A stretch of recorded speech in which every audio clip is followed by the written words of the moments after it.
So a freezing cold day in Melbourne, what better day to talk about warm-ups with Dr. Stephen Lane. So Dr. Lane, the importance of a pre-race or a pre-effort warm-up. What's the purpose of it, I suppose, is the question. A warm-up is just what it is. It's a warm-up. It warms the body up, it increases temperature, it gets the blood flow to the muscles that need a blood supply during exercise. It essentially primes the system for what's about to happen. I suppose a warm-up should be specific to the event or the type of intensity that's about to happen. If you're just going to go out for an easy ride, you don't really need to do a warm-up.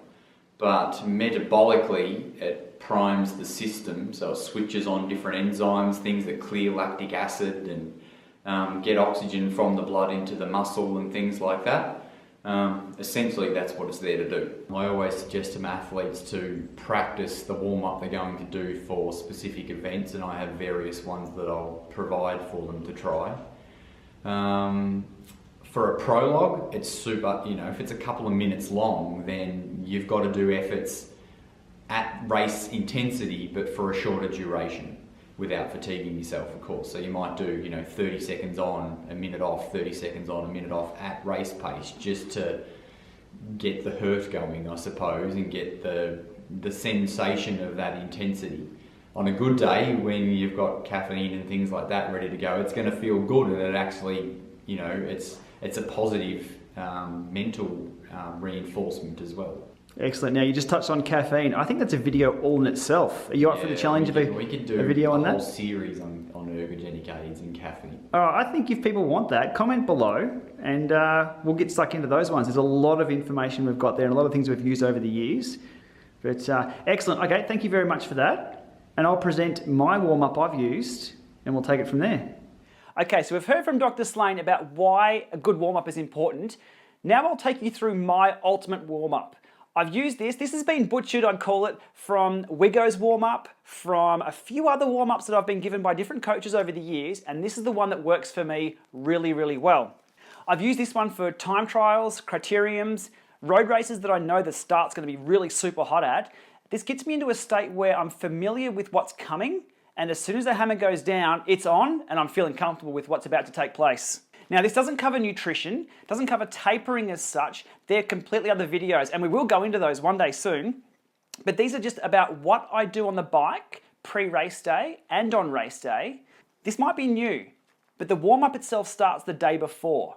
Let me explain what we do the day before. We call it blowing out the cobwebs or opening up the engine and just giving it a few revs the day before, so we're not in a too fresh state, I guess you'd call it. When you're too fresh, your heart rate will go through the roof. It'll feel different than normal because usually we train day after day and there's a level of sort of fatigue that sits in there. So the balance here is to be nicely trained, slightly fatigued, but really pumped to go. The day before usually involves a 60 to 90 minute ride out on the road. Somewhere in that 60 to 90 minutes, what we get done is this session.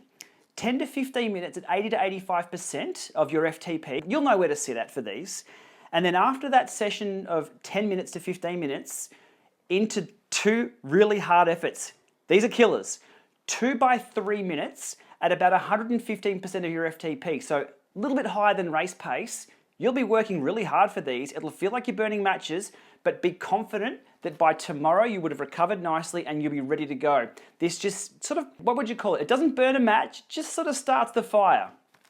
Then get your cool down done on that day. Again, hydrate, recover as you would normally. So, in summary for the day before, it's a 60 to 90 minute ride, and somewhere within that is a 10 to 15 minute effort at 85%, and then 2 by 3. The 2 by 3s are where it's at. Load the legs up, load the lungs up, you're gonna be sweating, it's gonna work hard. This is before the ultimate warm-up even starts. So get home, put the legs up, get ready for the next day. Okay, so race day. Here's the plan. Have a plan. That's the number one key. Without a plan, you're not quite sure what warm-up's there. You know the length of the race that's coming up. If it's a time trial, if it's a criterium or a road race, then you know the start time. From there, work backwards. And here's what I've used in the past. So if we can get out to the course for a 20K time trial, if we can get to the course early and ride the course easy, it'll just get the legs and the lungs going and the arms and the shoulders. You know what it's all about. The back, sometimes you've got to put your back into it. Even a short crit, you're down low, you've got to get aero. Another video in itself. But it's all about being ready. At the race, bike on the trainer, time to go. Headphones on, and this is where you've got to become a little bit of a recluse. Anyone comes up and talks to you, just say, look, I'll talk to you after the race, or I'll talk to you in a few minutes. I've got my work to do right here. Into 7 minutes easy spin, the same as what you've just done out in the road. 7 minutes easy spin, get the feel of the bike, make sure you're right to start some intervals. Into a similar effort to yesterday, so 8 minutes at 85%. This will feel like you're burning matches. If you're nervous, it'll feel like you're burning matches. Your heart rate may rise. Just have confidence in your training though. So 8 minutes at 85%. So then into 2.5 minutes off, easy spin, recover from that effort a little bit. 1 minute at FTP, load the legs up. Now's the time to start preparing. This is when your heart rate's gonna start going up, and that's the important part. So 1 minute at FTP. If you're game, do a big strength effort for this one. Load the legs right up. Cadence is a personal thing. So for all of this, you choose your cadence, but test it out prior to race day. So after that 1 minute, you're now breathing pretty hard. It's only 60 seconds. 5 minutes easy spin, happy days. Easy work, you've done. You'll feel now that your systems and your engine's starting to get revved up. So after your 5 minutes easy spin, it's time to start ramping that heart rate up. And now this is key. What we're looking at doing here is touching that heart rate that you expect to hit either in the time trial, the criterium, the road race, whatever you're doing, even an FTP test. If you want to hit 185 beats a minute in that event, there's no use going out there and hitting that the first time during the race. You'll feel uncomfortable and you'll be unfamiliar with that feeling. If you can step your heart rate up and just touch that heart rate, you know what it's like. And then when it comes around to race time and the show's on, you're familiar with that. The guy next to you who's not familiar with that is worried. His legs are burning, his heart's going. You're ready to go, you're up the road. It's time to go. So how do we get there in a warm-up without burning too many matches? Well, this is the component that I've taken from the Wigo warm-up. 10-second sprints, not all out of the saddle sprints, full bore. These are just what I call hard jamming sprints. You can do it in the saddle, they'll load the legs, and these are at about 150% of FTP. So you're working hard, but only for a short period. Your heart rate response will be a little slower, so it takes a little bit of time for your heart rate to come up. The way I've done this in the workout that I do is 10 to 15 seconds on and about 20 to 25 seconds off, which will give your heart rate, it'll come up about 5 beats, drop about 2 or 3. Come up another 5, drop about 2 or 3. And as you can see from the graph that I'll put up on the screen here, it slowly steps up until the last one, all out. Then you get out of the saddle, give it heaps, and then your heart rate should be around. So for me, it's about 180 to 190 beats a minute, depending on where I'm at with my training. And then you feel like you've burnt a match. But easy spin, 2.5 minutes after that, you're ready to go. That's it. That's the nuts and bolts.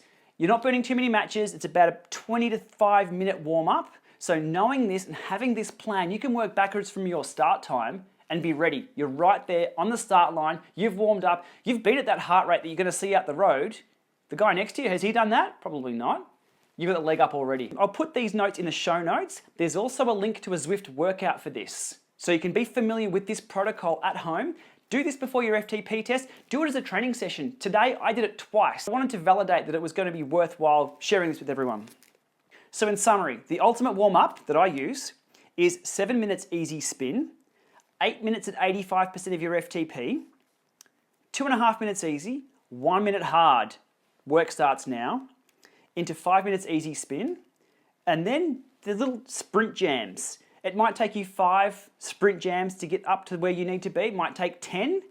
If you're not getting there, go a little harder each one, but you'll get the feel of this. And that's it. That's the ultimate warm-up that's worked for me for years. There's a lot of different protocols, depending, as Dr. Slane said, depending on the event you're doing, your warm-up may be a little bit different. If you know your event is white hot, if it's a prologue, you've got to hit that line dripping in sweat. You've seen Alberto Contador warm up, that's exactly it. If it's a longer fondo or something like that where you sort of warm into it, you may be able to do half of this or even a little bit of this, but have a plan. That's the key for your warm up. Now, just as a sub note to this, should you do this on a smart trainer? At home, absolutely. Race day, don't bother. It's too complicated. Don't overcomplicate your warm up. But it's more about knowing the protocol, what to do and how much time it takes, rather than having a smart trainer set that resistance. So being familiar with the protocol is more important and simplifying things on race day.